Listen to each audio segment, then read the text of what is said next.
Hi, where do you buy your food today? The supermarket, the corner store, or the farmers market?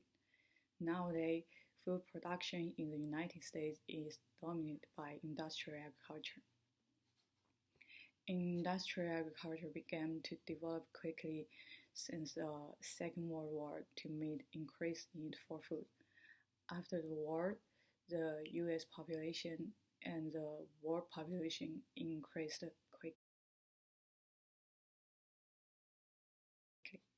According to world measures, in 1951, the world population was 2.58 billion, and by now it is 7.7 billion, which is advances technology and innovation abilities. The United States has become a lead country in industrial agriculture fertilizer with the use of chemical fertilizer, monoculture, and machines. In 2018, the United States exported over 139.5 billion agricultural products to other nations. Large farming companies, government departments, consumers, and non-governmental organizations are important stakeholders in industrial agriculture.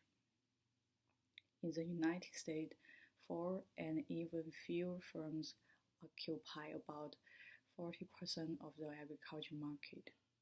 The government provides subsidies for industrial farmers, which are incentives for them to continue their harmful business.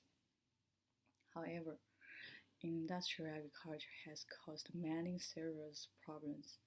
Intensive industrial agriculture occupies a large amount of land, and the practices accelerate soil erosions. It also wastes water, and 70% of our water use goes to agriculture. The monoculture of industrial agriculture threatens the biodiversity of crops and plants. Animal production also causes lots of negative consequences. Intensive livestock production pollutes the water and the air. According to FAO, the greenhouse gases generated by livestock production account for 18% of all the world's greenhouse gases, and the number is even higher than transport.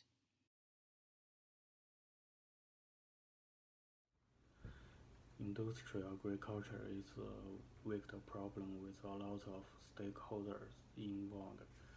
For example, large farming companies, they believe they should concentrate their operation on maximizing their profits.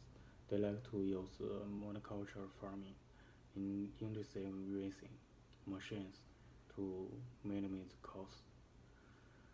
Meanwhile, they like to ignore the negative impact uh, that their action cause to the water, air, and customer health.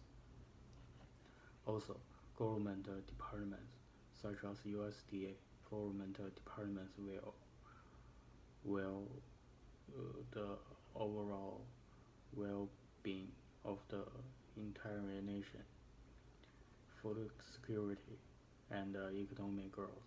Then customers have different wills, religions, and norms based on their religion backgrounds, economic class, and other factors. For example, customer, customer may believe farm should provide organic and health food, while poor, while poor customer may believe farm should grow more food and the government should control food price to make it available and affordable. The list of shareholders could go on for a while.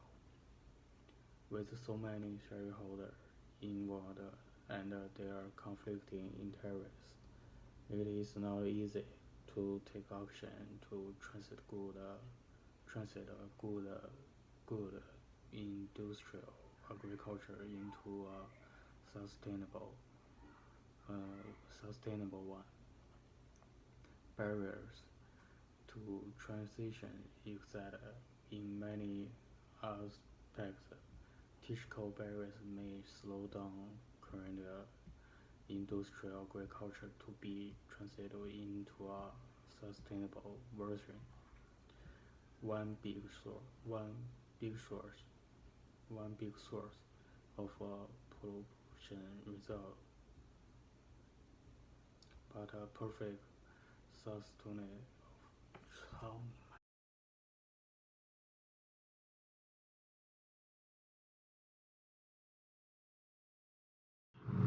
Okay, so based on the facts that have been presented to you, it's now time to ask yourself the question, what can I do? What can you do as an individual to help this issue? Why should you really care about this in the first place?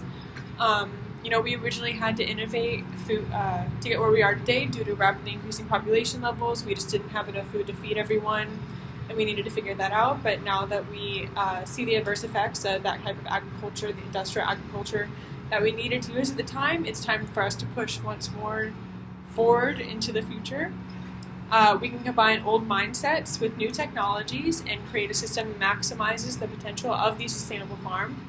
A system that doesn't include outcomes like depleted soil, overuse of pesticides and fertilizers, chemicals that end up in your body and pollute our waters to the point of creating dead zones, which are sections of an ecosystem that can no longer support life of any kind, such as the one that currently exists in the Gulf of Mexico due to poisoned runoff from the Mississippi River, which in turn is affecting the seafood that ends up, or in this case doesn't end up, on your plates. Take this as an opportunity to support the little guys, small businesses at farmers markets, the men and women in your own community who do what they do for you, the consumer, to promote a healthier and more sustainable future. Thank you.